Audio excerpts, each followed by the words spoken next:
debt in the future, the countries might go bankruptcy when the debt is too high. Okay?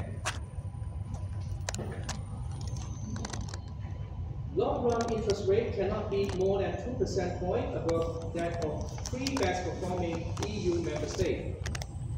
Why interest rate cannot be too high? As I said, interest rate is the cost of borrowing. When your interest rate is too high, you cannot attract investors to borrow money to run businesses. That is the problem, right? Okay. Here's I update this slide. If you don't have this slide, you can get it from SmartTrade. I already uploaded these new versions of this slide. What I show you here is there are 27 European Union countries, but not all these member countries use euro as an official currency. Okay, Eurozone or Euro area has only 20 European Union member states where the euro is an official currency. If you go to this one of these countries and you use euro, it's fine. And if you go to United Kingdom and you want to use euros, they don't accept anymore, for example. Right?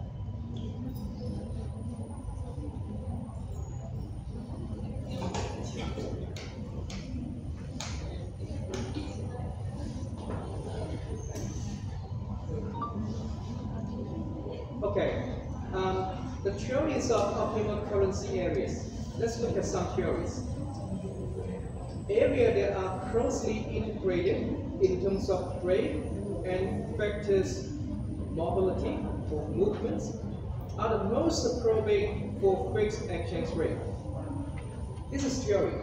The theory says if countries are well integrated with each other, then the fixed exchange rate can serve this country very well to realize economic prosperity. In other words, the better the country integrates with other countries, the better the fixed exchange rate can generate prosperity to the countries. Okay? Okay, theoretical analysis here. In what economic condition should a country join Eurozone? Eurozone here is a zone or area where euro is used, right? As I said just now, the better the country integrate with each other under this zone, the better the fixed exchange rate can serve the countries to realize economic prosperity, right? Now from here, the question is, since we understand joining or integrate the economy under Eurozone is good to realize economic prosperity, okay? Then in what economic condition should we consider before we take a step to join the Eurozone? That is the question, right? The gains from the removal of unnecessary costs stemming from uncertainty, confusion, transaction costs due to floating exchange rate. This is the consideration. We must understand what gains we can realize by joining Eurozone. Say, we reduce uncertainty. Just now I said uncertainty is the root of financial crisis. It's the root of economic crisis, right? Confusion also, because these kind of things can raise people's panic. When people start to panic, maybe a lot of people will go to the bank and withdraw all the money and put into another bank account in other countries. And what happens in the domestic country is that the domestic country will incur lack of money.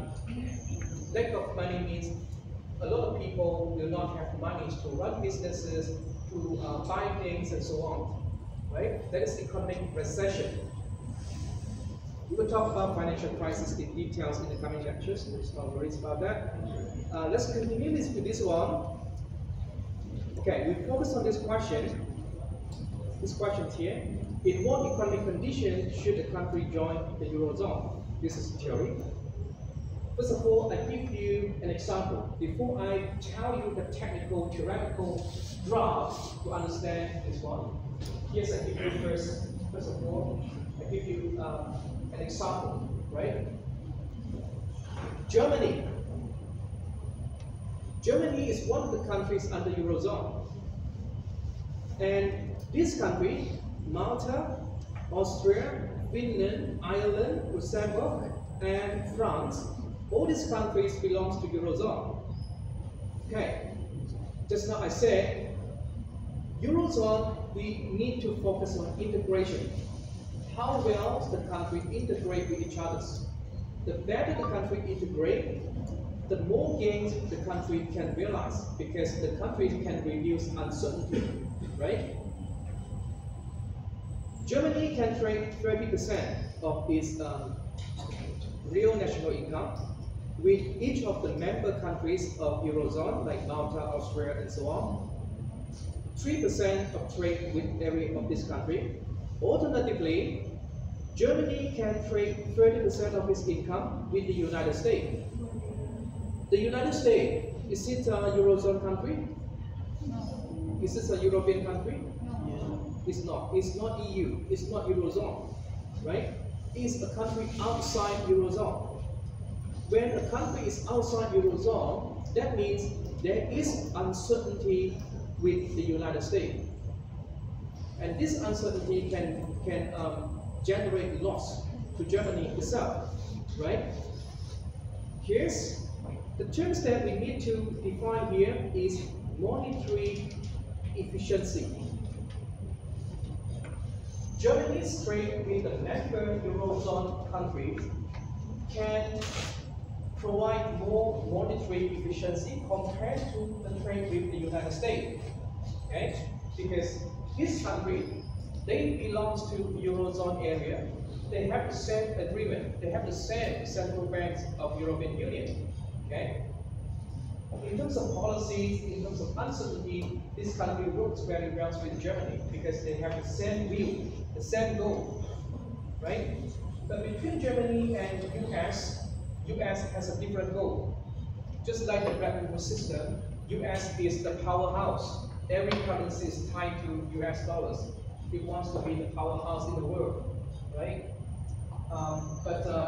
Germany and this group of countries, they have the same pathway. They have the same goals, like on the same boat, right? They are helping each other.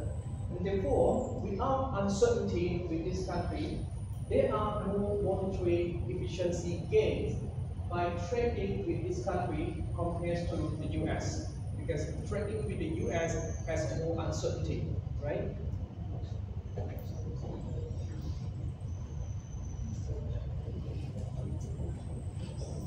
I don't know what you want to call this schedule. This line, I call it schedule. Okay, schedule. And I call it GG schedule.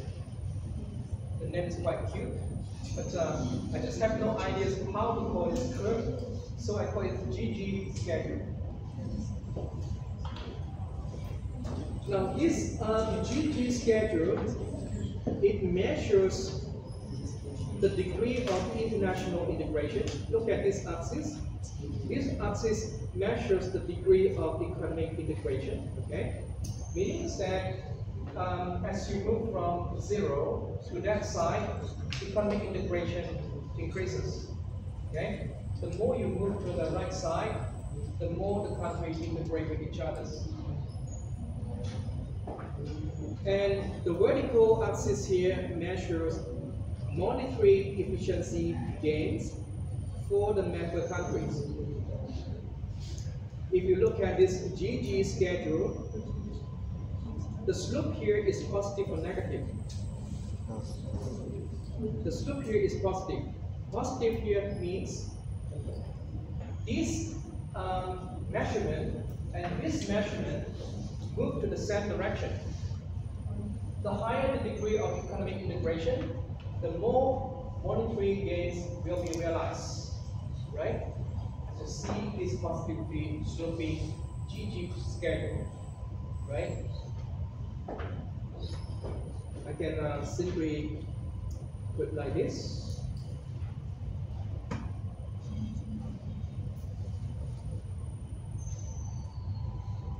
When integration increases, monetary efficiency gains increases. This is what the GP schedules tell us. And we still have to consider another schedule later, but at the moment, we need to understand this one, right? The justification is that the more a country integrates with other member countries, the more transparency the countries to work together. If a countries understand each other better, the better the policy can be crafted to benefit all member countries. Let's consider if you want to unify with a country A, let's say country A want to unify with Eurozone, but country A seems to be not willing to disclose a lot of things about its own countries. Then how do you integrate with the zone? You don't want to disclose your information, your background, your people's expertise. A lot of things you don't want to disclose. Then how are you going to integrate with the zone? Even if they accept you as part of the member country, then they don't know how to benefit you because they don't you know well, right?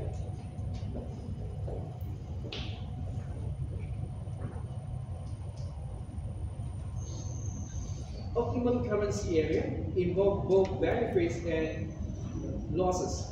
As I said just now early in the lecture, it seems to be that everything has pro and cons.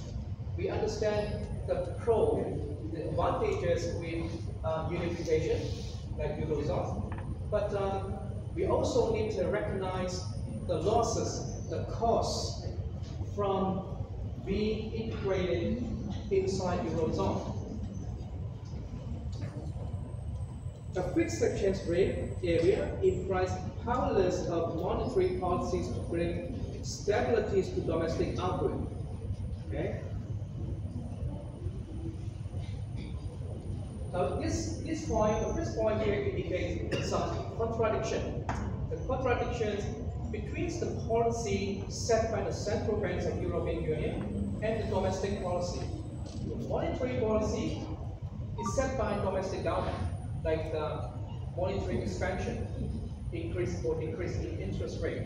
That is some things that the local government will develop, will set. But this policy can be contradicted with the policy set by the Central Bank of the European Union, right? Because a country, when it agrees to integrate with Eurozone, it must follow the policy set by Eurozone. That means you let go the freedom to use your own policy to stabilize domestic activities. Okay? The consequence here implies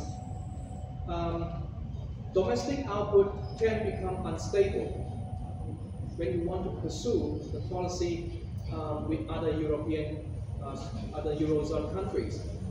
The benefit and cost trade-off, there is a trade-off here.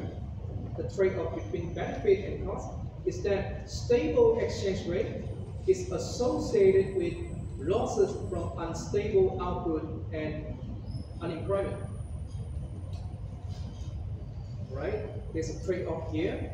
If you want to have a stable exchange rate like in the Eurozone, there is a cost.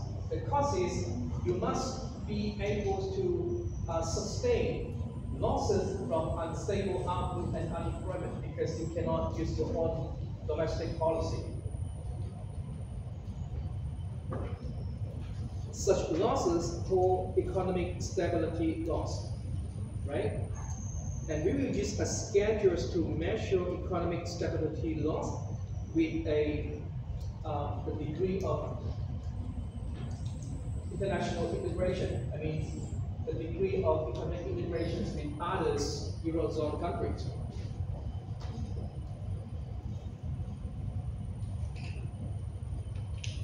Okay. Let's. I will jump this slide. I will skip this slide to the schedule correctly to show you this one. This schedule measures economic stability losses. Okay, as I said, there is a trade-off between gains and loss. This is the loss. And here we measure the degree of economic integration. And just now we have the GG schedules, right?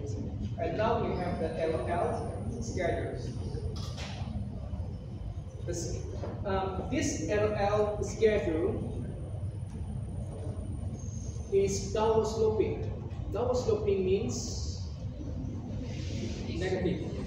Okay? Negative means, let's see.